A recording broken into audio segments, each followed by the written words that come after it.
Kristi Noem seems to be trying to top the South Park episode all on her own. I'm Jason Easley from Politicus USA and The Daily. Let's talk about what's going on.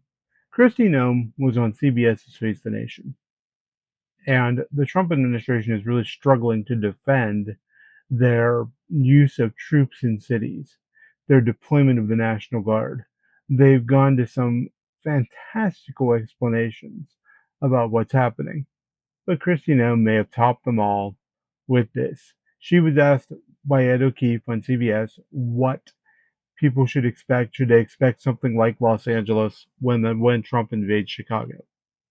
And she said, That always is a prerogative of President Trump and his decision. I won't speak to the specifics of the operations that are planned in other cities, but I do know that LA wouldn't be standing today "What? if What? President Whoa, Trump whoa, hadn't whoa, taken whoa, action. whoa, whoa, whoa, whoa, whoa! Stop, stop, Kristi, stop! Los Angeles would not be standing today." Let's go over this one more time. Los Angeles was fine. Donald Trump didn't need to send the National Guard. Donald Trump was aching to send the National Guard. Los Angeles wouldn't be standing. The city would be in ruins. It would be a rubble without the hundreds of National Guard troops that Donald Trump managed to send in there. Please explain. Then that city would have burned down if left to the devices of the mayor. The city wasn't on fire. It wasn't on fire. This cannot be said enough. The city wasn't on fire. It wasn't burning down. There was no emergency. Local officials, the mayor of Los Angeles and the governor of the state of California, Gavin Newsom, had everything under control. They could handle it. And the governor of that state. And so the citizens who live there, the small business owners in downtown LA, they're thankful that They're thankful, which is why so many of them have said, please get these National Guard troops out of our city.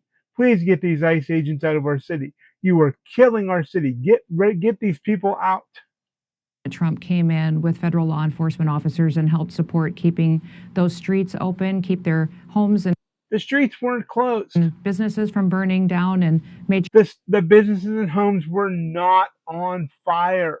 This is some world-class gaslighting by Kristi Noem, who probably actually believes this crap because she's been told it to herself so many times. Los Angeles was not on fire. sure the law and order was restored. I just want to clarify one thing you said there. You said Law and order was never, ever not in place in Los Angeles. Kristi Noem's response here was so crazy that Ed O'Keefe here says, I just want to clarify. LA wouldn't be standing if not for these federal. As in, what are you talking about, crazy lady? Federal deployments? So many of those homes and businesses that were in downtown LA and in those areas were dealing with riots and violence. There were no riots. There were no riots. There was no violence. There were no riots. There were protests. There were protests. And you want to know why they were protesting? They were protesting the ICE immigration actions in the city. But the city was not out of control. Violence and coming in and bringing those federal law enforcement officers in was incredibly important to keeping peace. And so there was no need to keep peace because there was already peace there.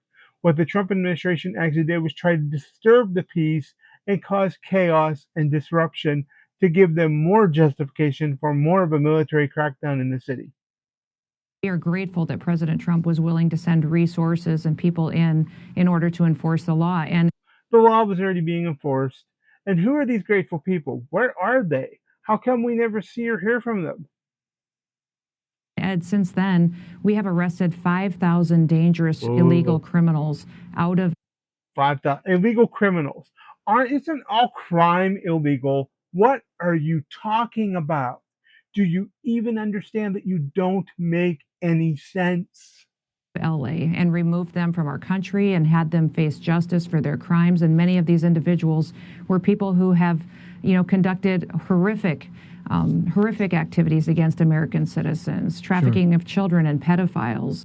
Okay, it seems like a pretty big story if the Trump administration was busting rings of human trafficking and other horrible crimes in Los Angeles. Yet we've heard nothing. It sounds to me like Kristi Noem is making it up. And so that's one of the things that the people of LA can be grateful for, is that they don't have those bad actors, those people on their streets anymore, because of the work of President Trump and his. Yeah, yeah. Well, let's see. Let's see where those bad actors are. Let's see who they are. Why does the Trump administration never provide anything that can be fact checked? Just vague generalities and emotional statements. His administration. Yeah, that's Kristi Noem. She's wholly unqualified for the office she holds. She's only in the position she's in because of her loyalty to Donald Trump, her willingness to blatantly lie for Trump about things that just aren't true. This is a severe national gaslighting campaign. Kristi Noem is an embarrassment. She's a laughing stock. At least this time her face didn't melt off and run away like in the South Park episode. But I mean, come on. They're going to try to pull this crap everywhere around the country. And frankly, the American people can't let them. When you're being lied to, never be afraid to call out the lie. I'm Jason Easley. I write for Politicus USA. I write for The Daily. Please subscribe to either and both of our publications on Substack. They're great publications. The Daily with Sarah Jones and Politicus USA. Please subscribe to our YouTube channel, Politicus Media. Hit the bell, like and subscribe. Find out when these new videos are coming. Until next time, take care.